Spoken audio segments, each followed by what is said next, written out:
they label you as having a learning disability. You start to question your intelligence. Even though you know you can process information and retain information just as well as anybody, you still have that stigma because you're living that situation, and it's hard to fight out of that. Welcome to Vulnerability Muscle, the inspiring podcast challenging norms and helping you redefine vulnerability as a strength. I'm your host, Reggie D. Each episode of Vulnerability Muscle dives into a variety of topics such as mental health, social issues, and mindset shifts. We explore the power of vulnerability in fostering meaningful connections, healing, building resilience, and promoting personal growth. Sometimes these conversations are uncomfortable, but good workouts often are. So join us and flex that vulnerability muscle.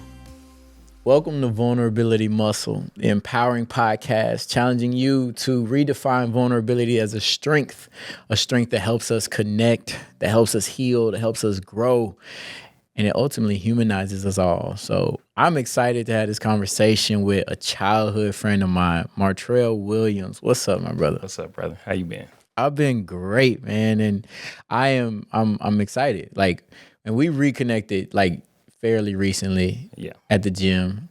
That's a theme. I've been the gym has been a spot where I've been reconnecting with people. And man, you came up to me and started talking life into me. And I just knew we had to make this happen. Yeah, I seen the TED Talk. And when I seen you do the TED Talk, I was like, is that Reggie? He got a TED Talk? How did he get a TED Talk? Yeah. I never imagined you would do a TED. I don't even know a person that's had a TED Talk at all. Yeah. So when I seen you did it, I was like, Reggie is emotionally grown, and his emotional intelligence has grown, and he speaks and articulates very well now. I was like, this is a different guy than I met before. So when we talked, he was like, man, you got to come on the podcast.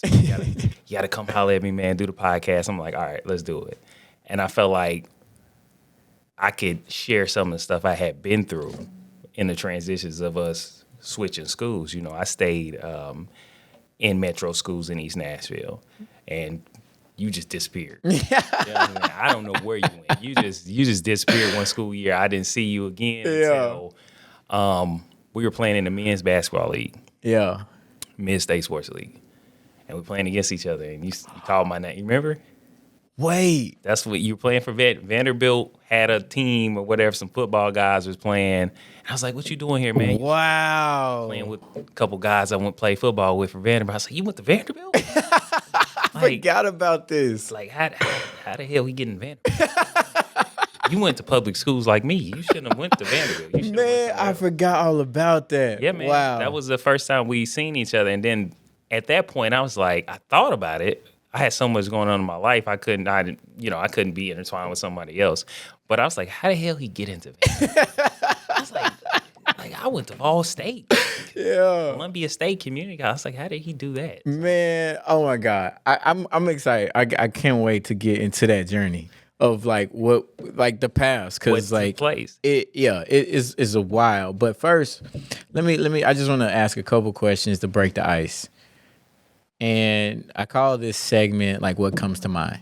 And so just the first thing that comes to mind when you hear what I'm about to say. So one, what comes to mind when you hear the word vulnerability? To relinquish control. I love that. It's the first thing I think about, because to be vulnerable, you have to be strong to do that. You have to come into a space where you can let people in. And some stuff is scary to do that. You don't want to be judged at all. And I had to figure out how to become vulnerable to understand myself. I had to be okay with what took place in my life to become even vulnerable. And then I seen strength within that.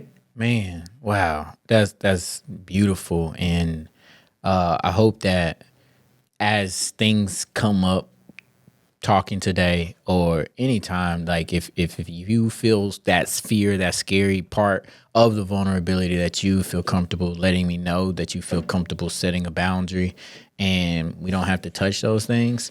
But I want this to feel like a safe space for you to share what you need to, want to, but also protect you in your space. For sure. Definitely.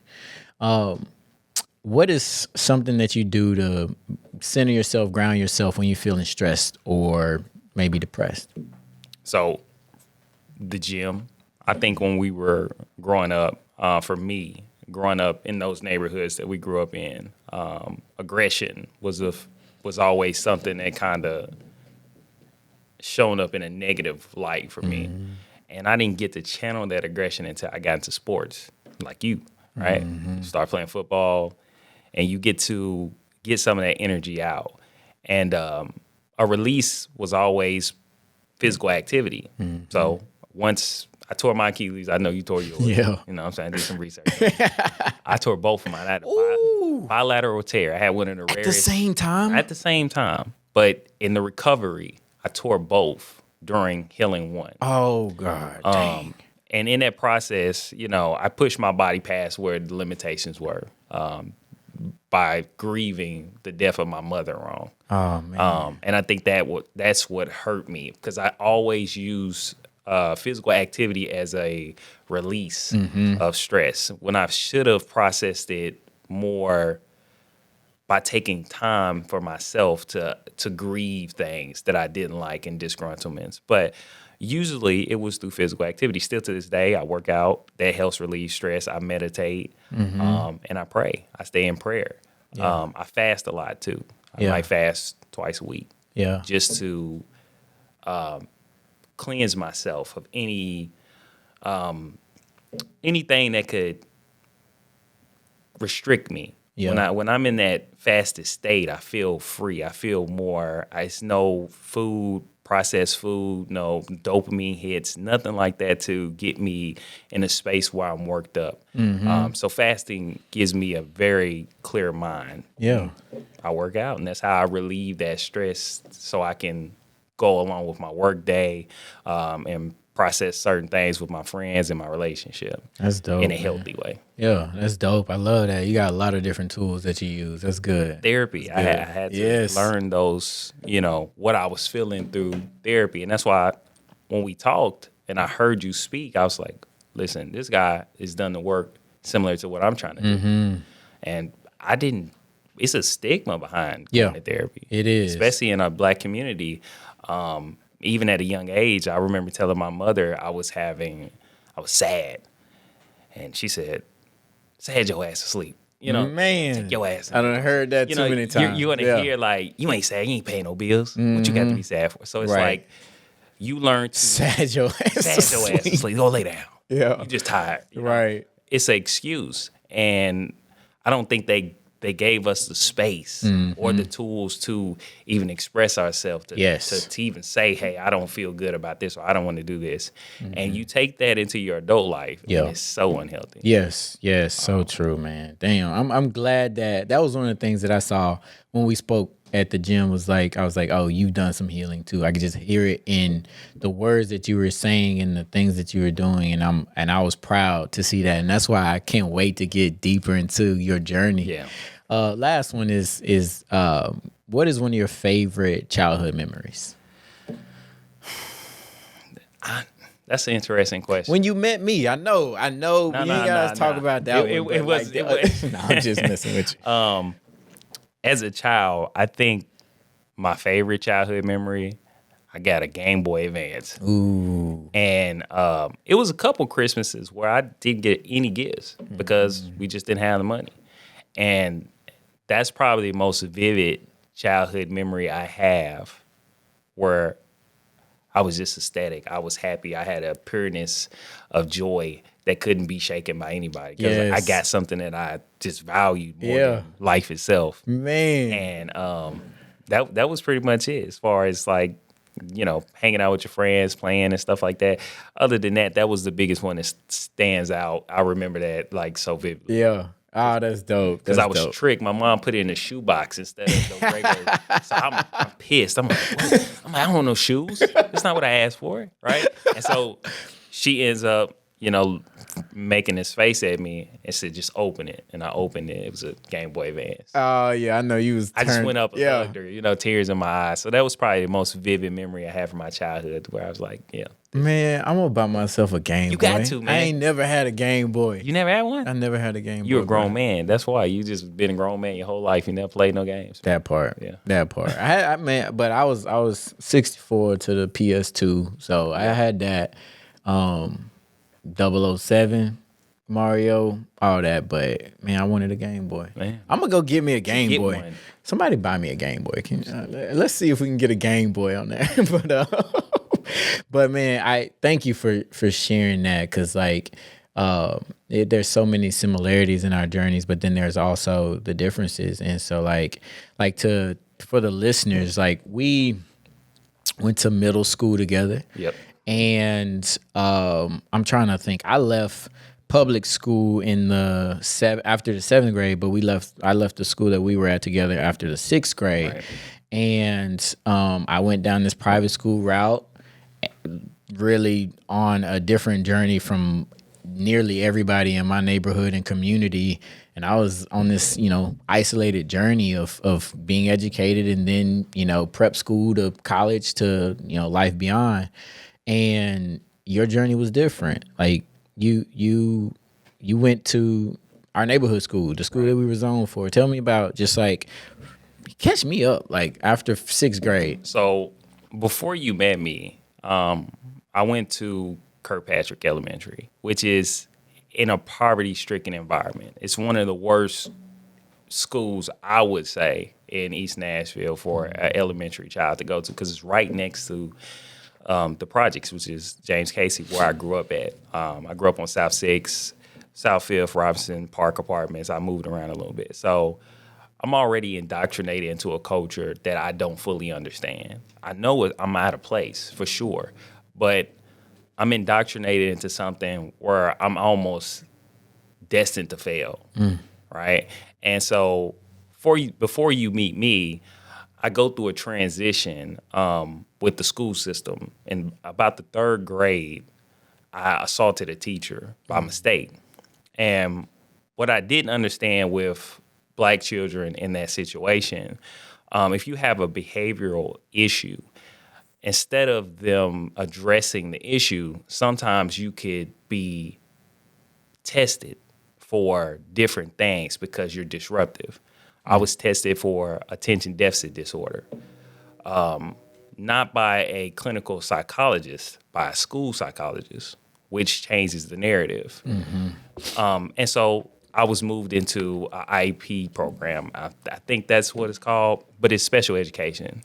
And after that assault, they wanted me out the classroom. So I moved into a portable, I'm isolated, and I moved around other kids with other problems, which inherently makes you more aggressive in nature.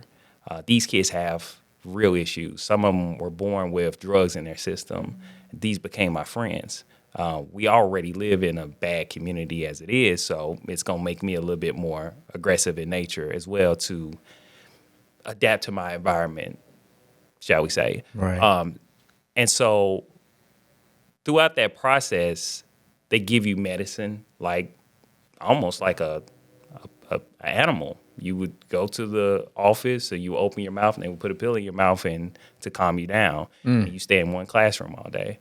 Now, inherently, I didn't know what it was going to do to me as a person. No one knows, right? And most of the time, the parents just sign you over because they give you a good speech and say, hey, we're going to catch him up and make him learn at the same level as everyone else. I had never had a learning disability. Yeah. I was just disruptive because my home wasn't chaos. It was chaotic, right? Yeah. And a lot of times, you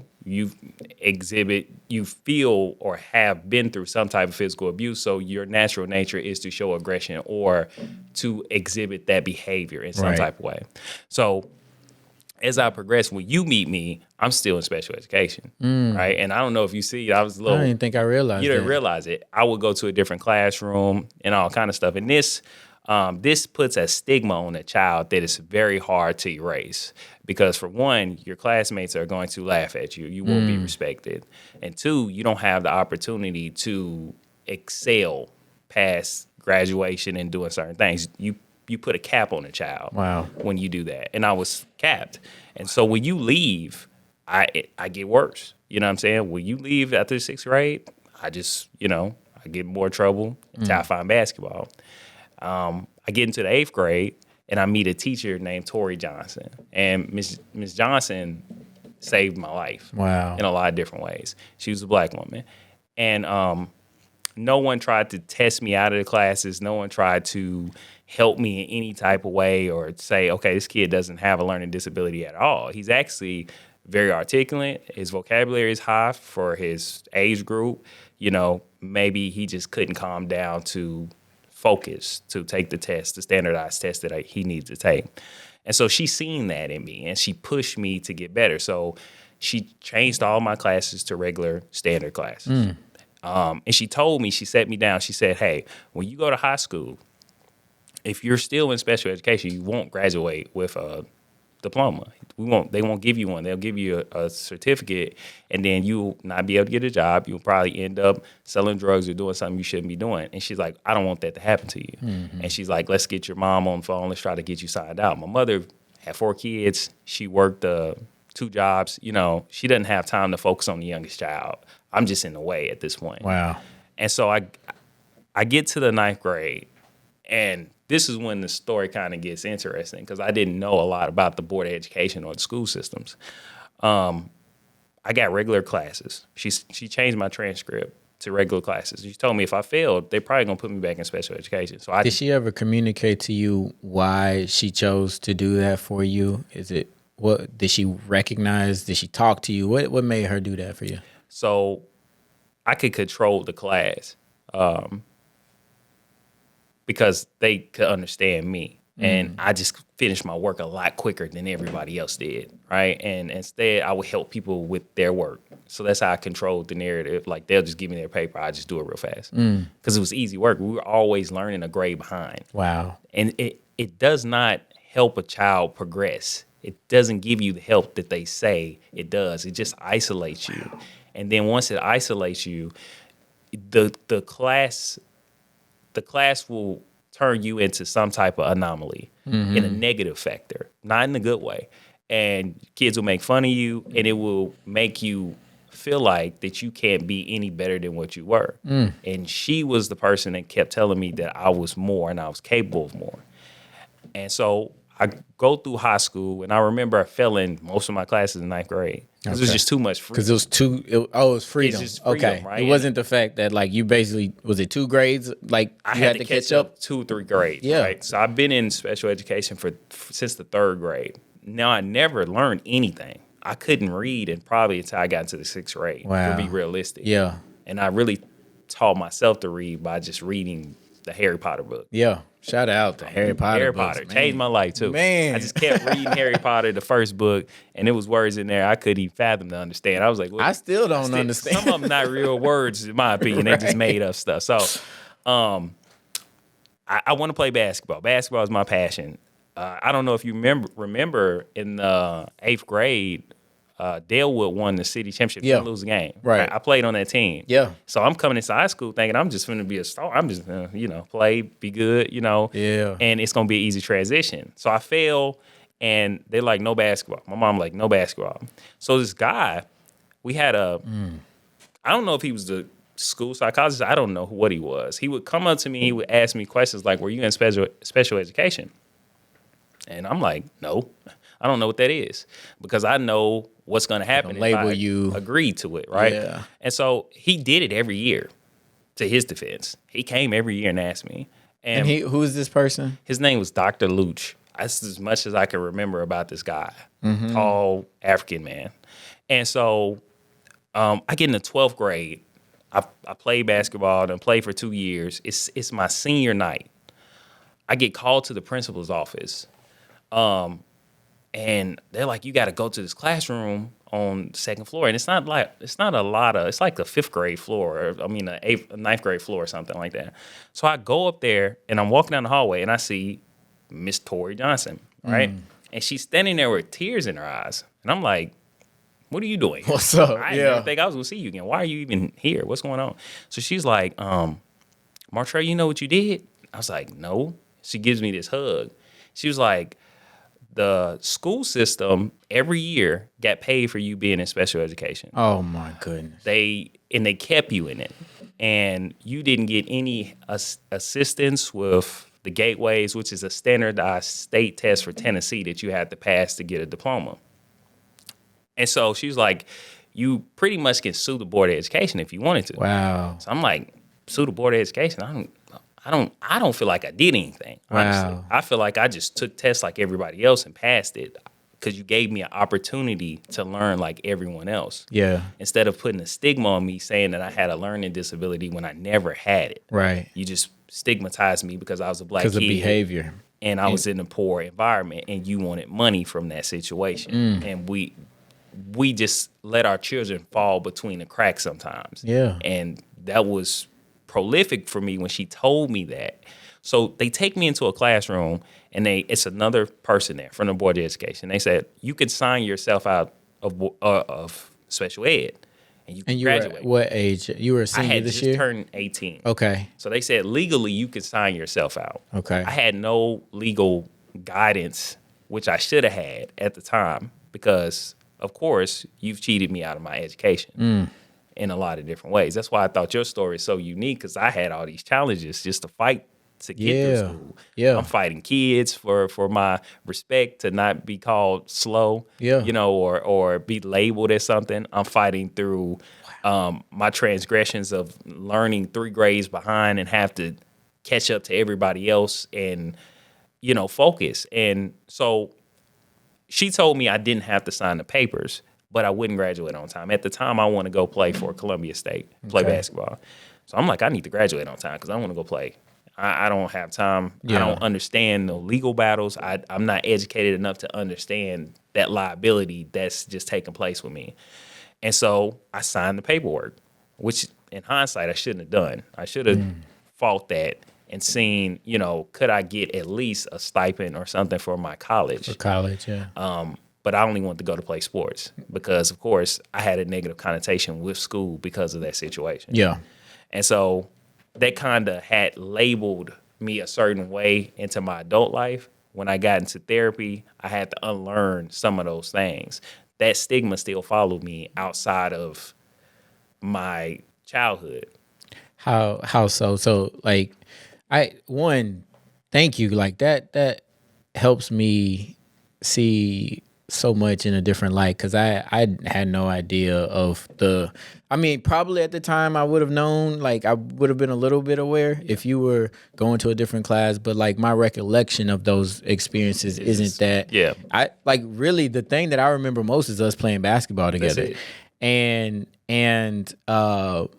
so like to hear the backstory and to see the person that you are today through those challenges, like I want to commend you for just doing the work that you needed and continuing to do the work that you need to be the person that you are, to be able to share your story on a platform like that. That takes a lot of courage, and to overcome some of those challenges of being labeled, of carrying the shame that you had to carry. But like, what was that?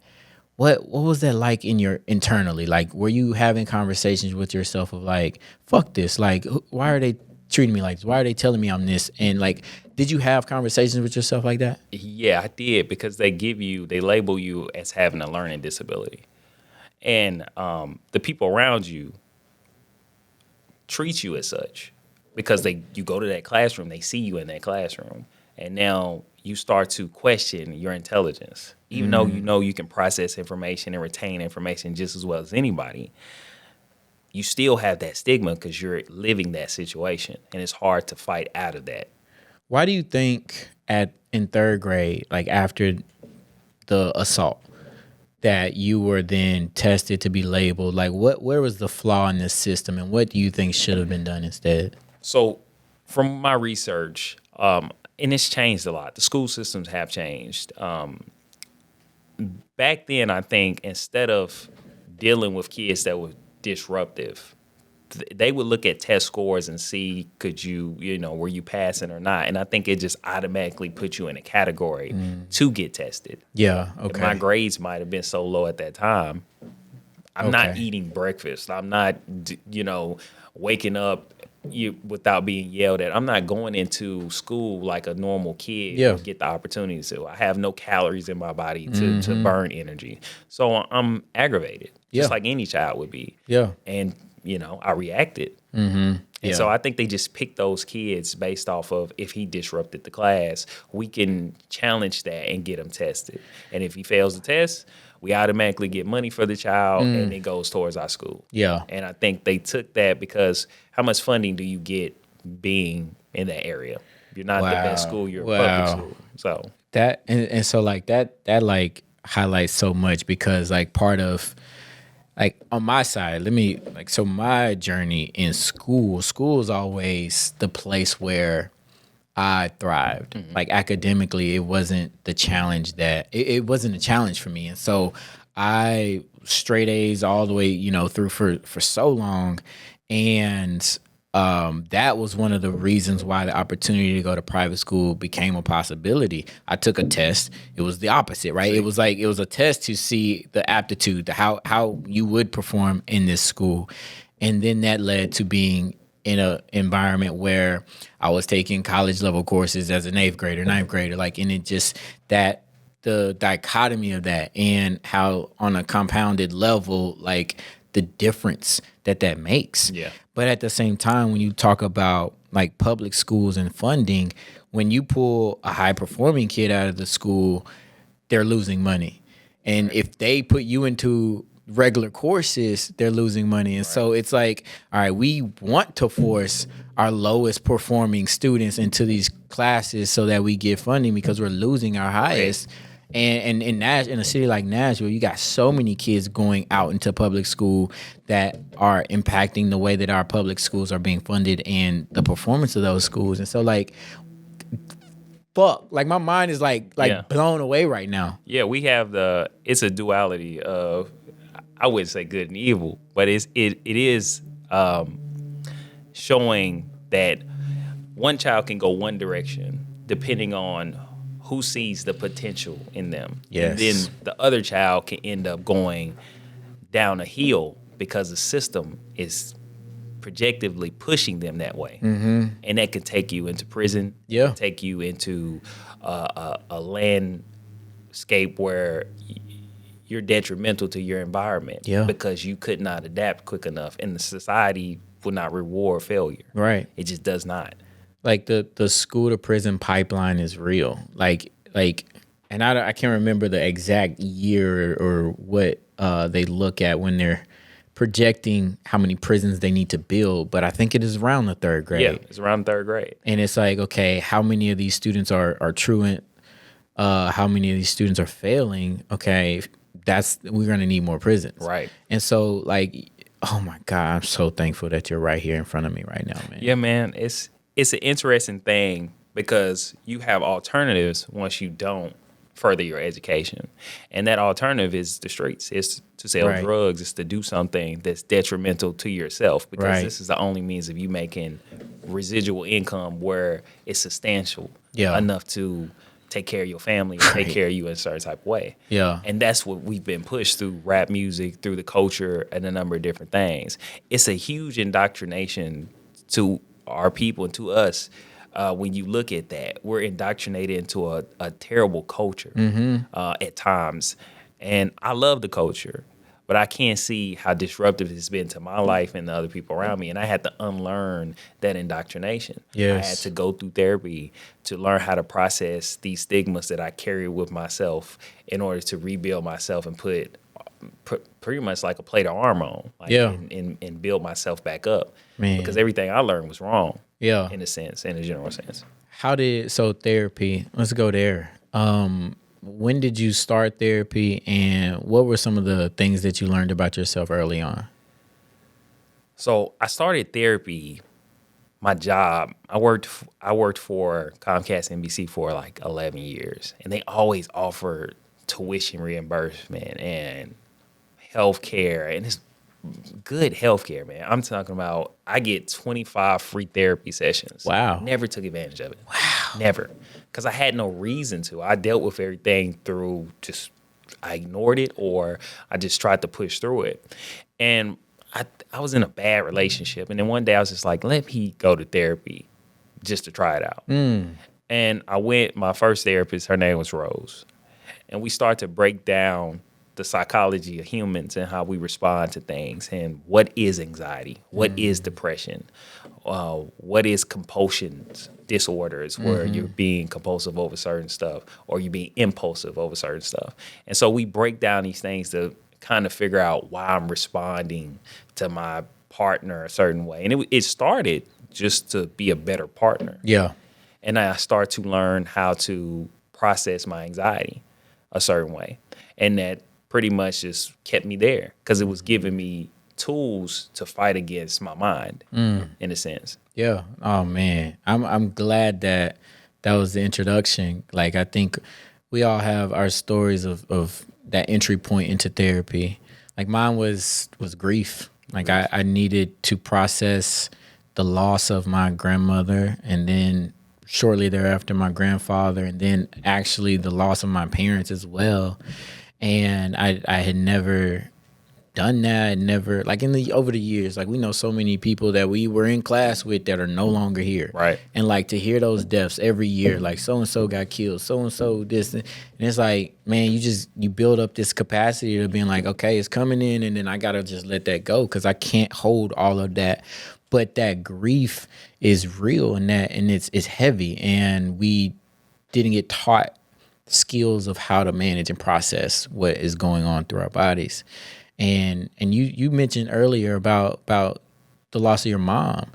What did that loss signify for you, and how have you dealt with that? What I realized in that process is that we're not prepared for death at all. And then to top that off, we're not prepared financially for what that funeral arrangement is going to look like. And so grieving your mother, which is your matriarch, is one of the hardest things to do. Didn't know that, didn't expect that, didn't see it happen. I thought, I don't have any children. I thought my mother was going to be next to me when I had children, got married, stuff like that.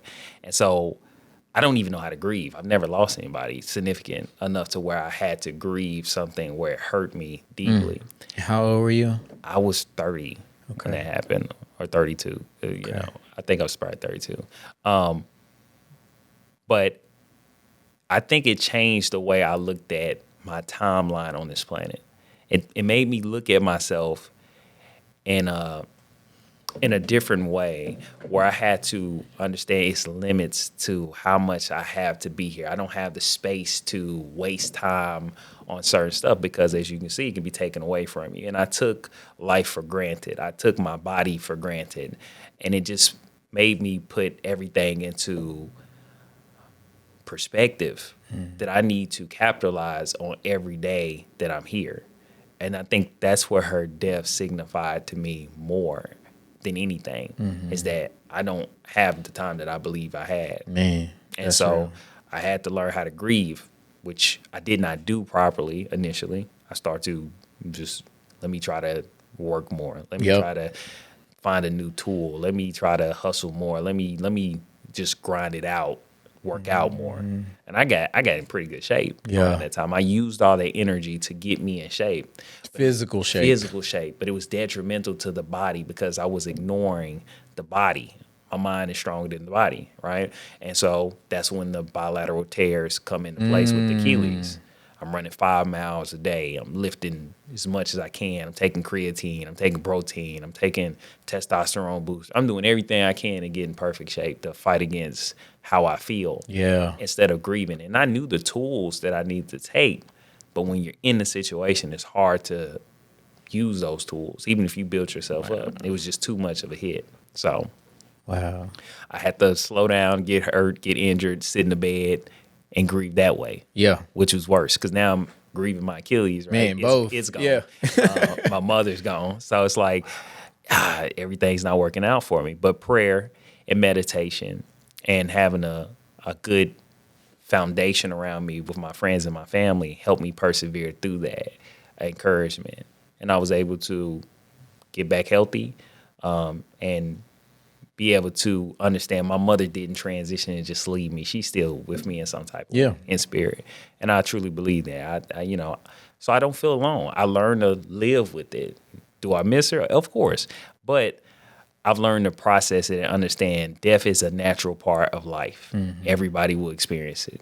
And my mother is no longer suffering and she's in a better place. And so I can sleep and live with that at night. So that helps a lot. Yeah, man. I can tell that you have done tremendous work, and kudos to you, because it shows, and it's healing me hearing you talk about these things, because I feel like there are things that are different, but there's similarities. Like my grief is like when I hurt, it's like I'm gonna work. Yeah. I'm gonna bury it and I'm gonna numb myself through the work and just become the workaholic, and to be like same thing, like to sit down, like you got to sit down and kick your leg up in the air and like look around and think about things. For sure. Like one of my first ever posts, like vulnerable posts on social media, was a picture of my body, and it was like, yeah, cut up, like, but you were jacked up. I seen that. Yeah, and like it was like, it was vulnerable because like this was when I was in the quote unquote best shape of my life, right, but I was miserable, and my mind was going through hell, and I was dealing with back spasms, I was dealing with bad knees, I was dealing with tension migraines, I was dealing with so much, and I didn't realize it, that I was neglecting myself, the wholeness of me. And it took just understanding that I was human, that I had emotions that I had suppressed for so long. I had so much unaddressed trauma that I needed to work through and work on, and that has been healing. Like I was telling the guys earlier, like just a couple days ago, I felt like when they show like scans of the body and like where you feel emotions, like we feel different things, and I'm good at feeling anger. Right. Like I know I can feel I feel anger in my fists, I feel anger in my jaws, and I feel anger in my chest. But like certain other emotions, like I've just been like disconnected from my body. And a couple days ago, I actually like felt sadness in my stomach. Like I had a stomach ache from sadness, and I was like, I was crying because I was sad about what I was sad about, but also I was like happy because I'm like, I'm feeling some shit. Like I can feel I'm connecting to my body again. And but like it's a journey, man. And you've been on that journey. Yeah. You've been on that journey. Yeah, we at times we learn to detach from those feelings so we can move forward. It's not normal to detach like that's more psychopathic or a sociopath, because they detach from connection to feeling. Yeah.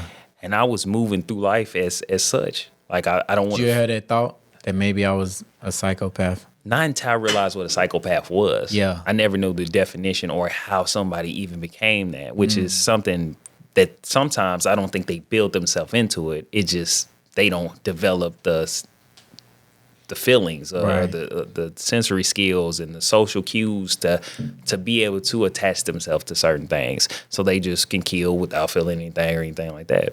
But I had numbed myself like that because, of course, you have to be tough where we come from. Mm-hmm. You can't show that type of weakness. So you detach from those emotions and you act. Yeah.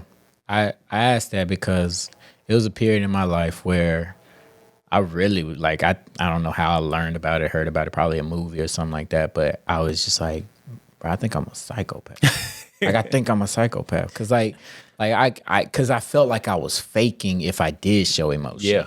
Like I can see a baby dying and like, you didn't feel anything. Crying. Yeah. I'm not feeling shit, but like I see people crying. So I'm gonna fake these tears. Right. But like, I don't give a damn. Like I don't feel that. And so like it scared me for a really long time of just like, I didn't have what I now, like somebody asked me what my greatest strength was earlier. And I was like, the empathy and the compassion that I had. Like, I don't know if I had that.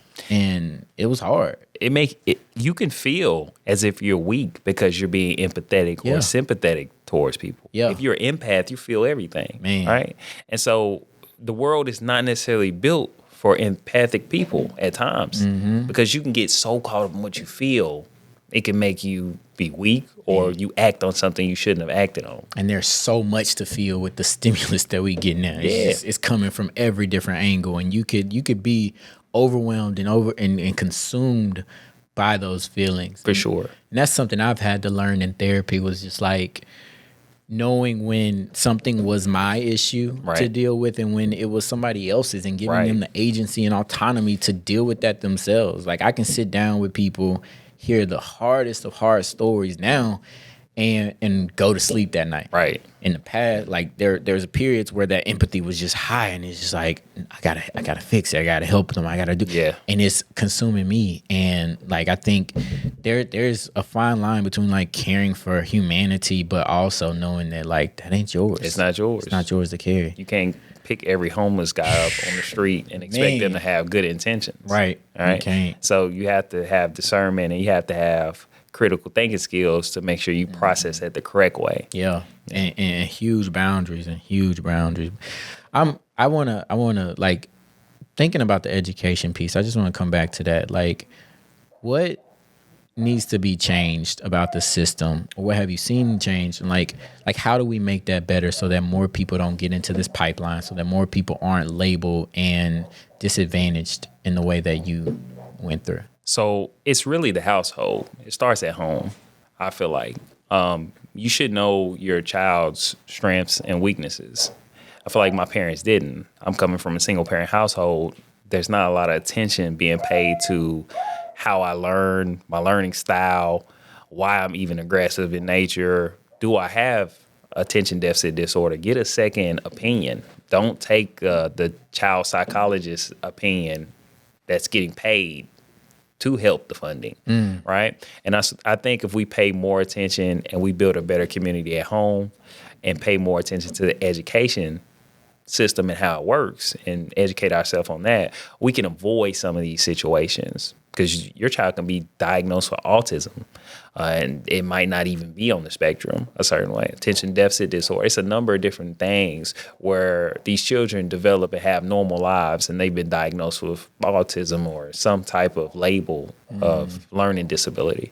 So it's just educating yourself and making sure you understand what these school systems do when they label your child, and what's that going to do for them in their adult life. Because if you don't have the proper therapy or help, you're going to carry that with you for the rest of your life and think that you're abnormal versus everybody else. And I did that until I got in therapy, and I had to unlearn that that's just something that I went through as a child. I'm a grown man now, and it does not follow me in this adult life.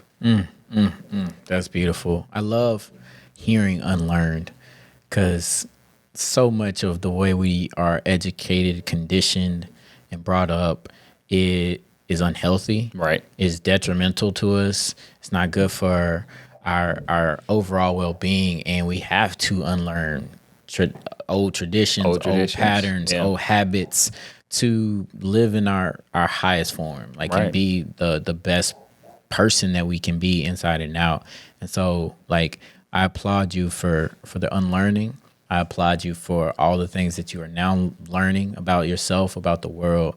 And I want to ask a couple of fill in the blank questions. Go ahead, man. You fill in the blank, and whatever comes to mind, you just let me know. But I need help with blank. I need help with communication. Expand on that. I've reached a point to where I'm not communicating effectively, like I should be, to my family about things that's probably taking place or how I feel about stuff. I just let it fall to the wayside. And I'm like, I got to focus on this right now. Mm-hmm. So I need to do a better job at communicating with my family about how I feel about stuff. Even my friends, they might be doing something I don't agree with. I don't communicate it. I just say, this is life. Yeah. And I want to get to a point to where I can uplift people and my friends and my family. And I have to learn how to communicate what I'm seeing and what I'm feeling in a healthy way, instead of just bashing them or saying you're doing something stupid right now, you're stupid. Yeah. That's how I learned how to correct my friends instead of sitting them down and having a good, healthy conversation. Yeah. Yeah. That's good. I think grace and compassion go a long way in that regard. I think that it's hard for us. We were talking about this earlier, just me and the crew, about sitting in those uncomfortable conversations. We don't get taught that. You don't get taught that. And so you voicing that, I think, will help. It'll bring awareness. It's already in your awareness, but continued awareness. And then maybe somebody listening to this will hold you accountable, challenge you to keep that there. So I like that, though. It was really good and it was unique. Fill in the blank with this. My superpower is empathy. Yeah. My dog. Yeah, I feel like I can put myself in people's shoes and I can truly feel what you feel.